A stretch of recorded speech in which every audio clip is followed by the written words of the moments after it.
Today I'm hiking to a lake where I plan to experiment with two photographic techniques, and that is bracketing versus using ND gradiated filters.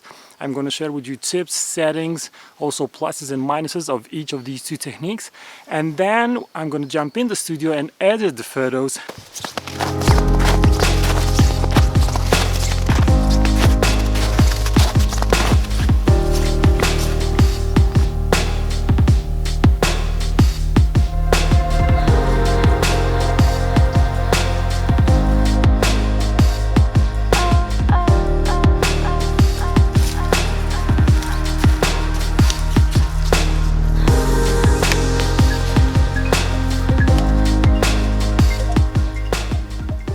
Hello everyone, my name is Soma, Photo Tom here on YouTube, and today, as I told you, I will test bracketing versus using ND gradiated filters and discuss the pluses and minuses, tips and settings that I use. I'm on the shore of the lake and I will start using my Canon EOS R with a 17 to 40mm lens. I'll see if I need to switch to the 24 to 105, depends on the situation. Now, as you can see, the lake is really white, and then the forest is really dark, and then I have the sky above, which is really bright. So these are usually the situations when you would need to use ND gradiated filters or use bracketing.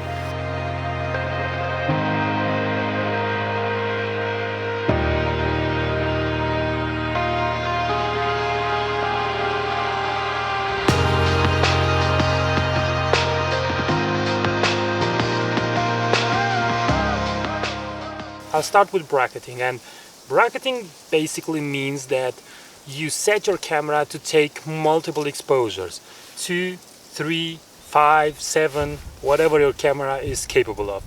I prefer doing only 2 exposures. Only in extreme situations of extreme light I do 3 exposures, but usually I do only 2 exposures. The thing is this: the first photo is to have a good exposure for the shadows, and the second photo will expose for the highlights. So I have 2 photos, one having the details in the shadows and the second one having the details in the clouds and the sky and all the other bright areas.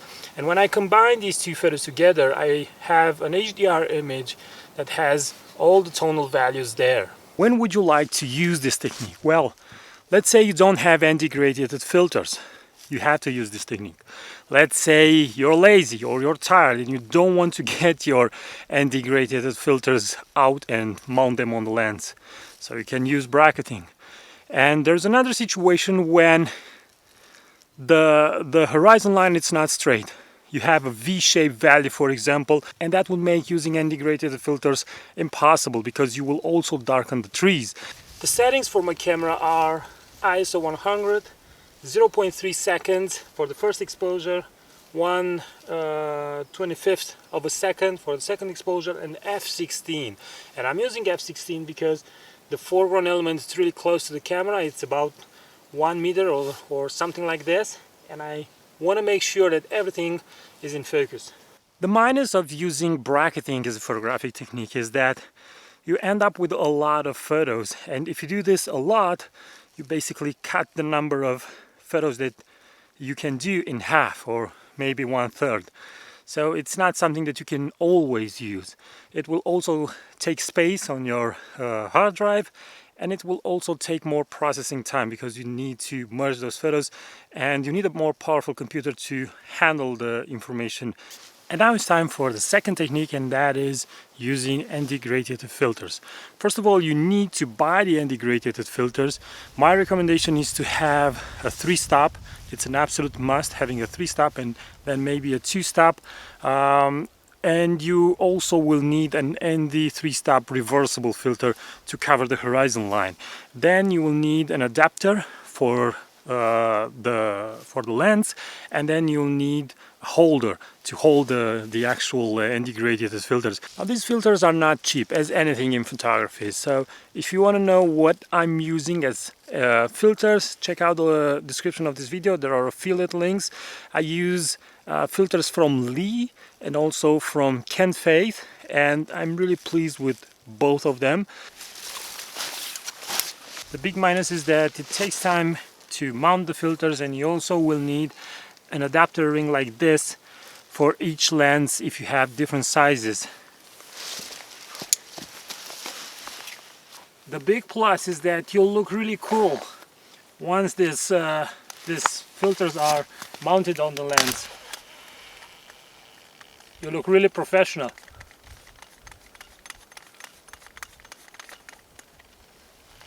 Okay.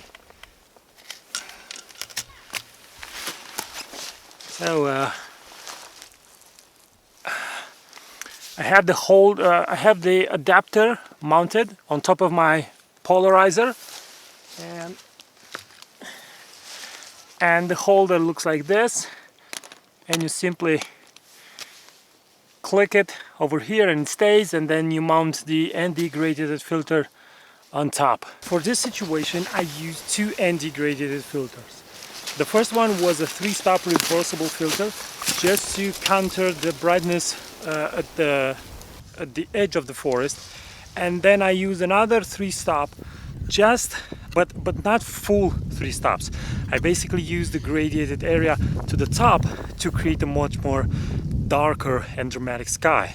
The big plus of using ND gradient filters is that it makes you feel in control. It makes you feel as a true photographer. You are basically making the photo right here on spot, and you are creating an image that is what it is. You don't need to combine it with other images to get the full exposure. It's not always possible, as I told you. When you have a V-shaped valley, it's not that interesting to use those kind of filters.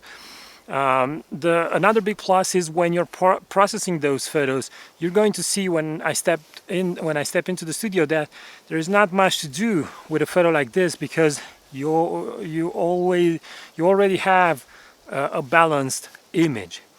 The big minus is the time that it takes you to set up everything, and quality ND filters, ND gradient filters are glass, and glass, it's really tricky.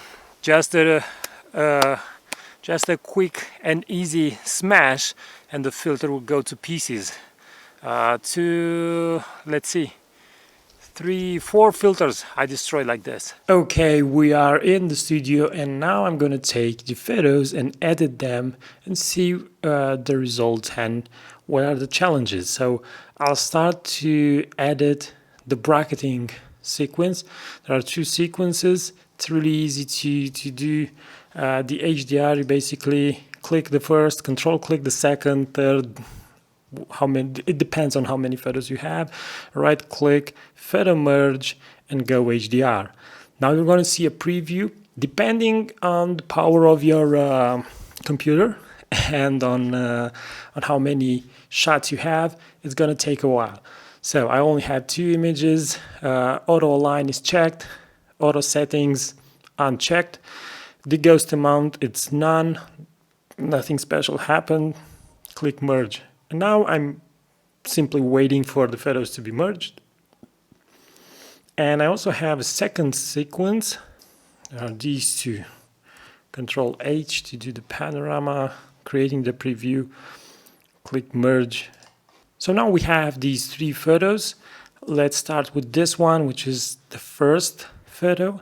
And first I'm gonna remove chromatic aberration and enable profile correction. And as you can see, the photo needs its areas to be adjusted. So the sky is a little bit overexposed, so I'm going to use a gradient filter for that area, and I'm going to drag the exposure down a little bit. And then what I'm going to do is increase the shadows. Why? Because this gradient filter came above the forest, and I don't want to have really dark trees that are really dark at the top and normal looking at the bottom. So that's why I'm taking the shadows up. Okay, and now let's go down with a gradient filter.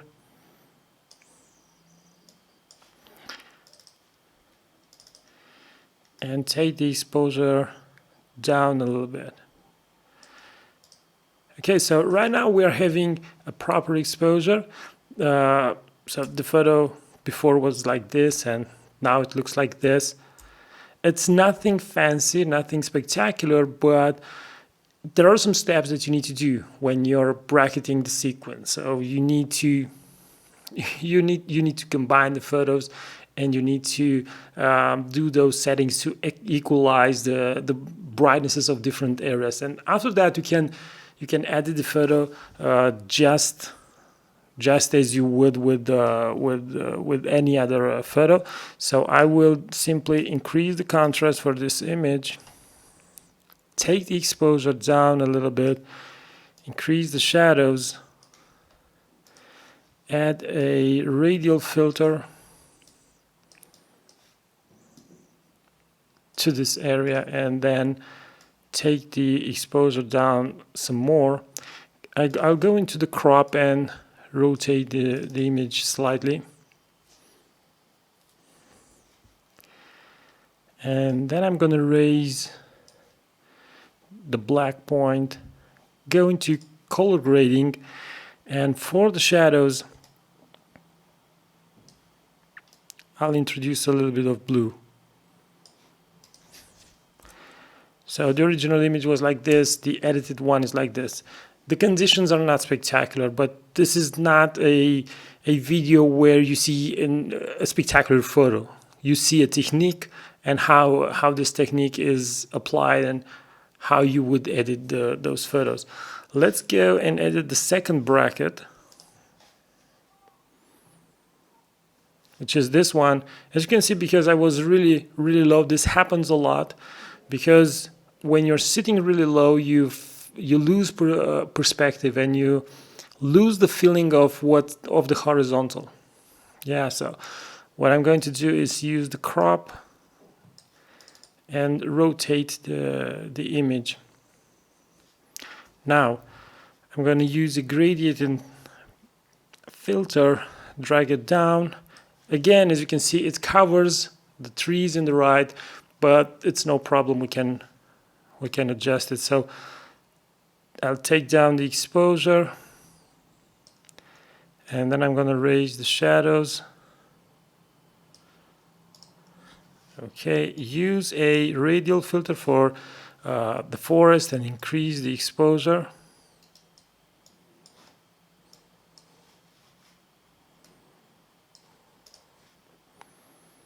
And now I'll go into the tone curve and create a slight contrast in the image. Now in the end, because the image is so, let's say, orange and brownish, I will slightly desaturate it, and with color grading I will include a little bit of blue in the shadows, and in the midtones a little bit of orange. And then I will go at the end where it says calibration and take the hue of the blue to the left and increase the saturation, and also increase the saturation in the red primary channel, and also move the hue again to the right. By this I'm trying to create a much more interesting image as a color scheme, because there's nothing happening over there and you need something to make the image more interesting. Now I will increase the shadows on the overall image, decrease the exposure a tiny bit. And now if we look at the initial image and what we have right now, there's an image that is much more interesting. It has all the tonal values, which is the thing that we wanted. Okay, now let's move to the photo that was done using ND gradient filters. And this is the image. Now, what we need to do is remove chromatic aberration, enable profile correction, do the horizontal again. And what I need to do is to use a gradient filter for the lower part of the image. And that happened because I used a little bit too much ND graded filters for the top, but I didn't have a two-stop, so I needed to use what I had. Okay, and now I will slightly increase the shadows and drop the exposure down a little bit. And this image is done in terms of brightness. The thing that I will do now is, again, desaturating it a tiny bit, and then make it look teal and orange if you want to have more interest and a little bit of contrast to the image. So these edits are really fast, as you can see. I'm not trying to achieve something. I'm just trying to balance the image in terms of brightness, and from there I simply add some colors. So this is the bracketing, and this is the image with filters. And from my perspective, I like more the image with filters. I don't know why, it gives me a better feeling, but I have to admit that lately I'm guilty of doing lots of bracketing. That's because I think I become a little bit lazy. Yeah, that's something that I need to correct in the future, because I like more the image produced with filters. Let me know in comments below, what do you think? Bracketing or ND graded filters? If you also have some tips, if you have questions, if you just want to say your opinion, which technique you think it's more useful, which technique do you use? And again, if you want to see what filters I use, there are affiliate links in the description of this video. Check them out. If you buy something, you'll also support this channel. So thanks for watching, and until next time, keep on photographing, because it's the only way to get better. Bye bye.